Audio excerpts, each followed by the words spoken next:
Welcome to the Molyneaux at Home web series. I'm Tori, and I'm here today with Dan from Molyneaux, and we're talking about different grout colors that you can use with your tile. I think that's probably a big question that people have is, should they match it or contrast? What should they do with their grout? You got it.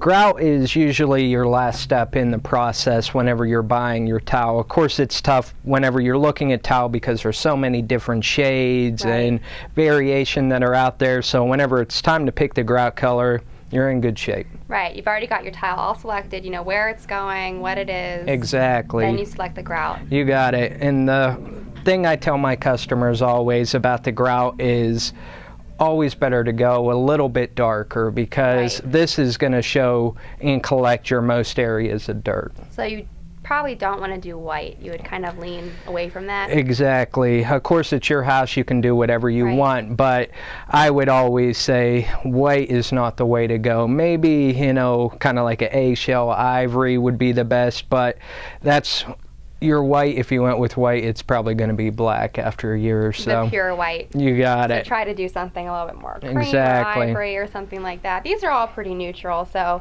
it seems to me that you can't really mess it up. Exactly. You can always have fun too. One thing that's nice about the grout is get a little contrast going too. A lighter tile, go with something dark, kind of play with it, spice it up a little bit. So I know that Molyneaux will do tile and grout on your floor, but you also do backsplashes. Correct, you got it. Yeah, you also would have the same exact colors as your floor, so you could also match that too if you wanted. Right. You just have to watch because if you're doing wall and floor, there are two different grouts for that, sanded and unsanded. So they're slightly different materials, but the same kind of colors. Exactly, you got it. Okay, great. All right, for more videos from Molyneaux, check out Facebook and YouTube.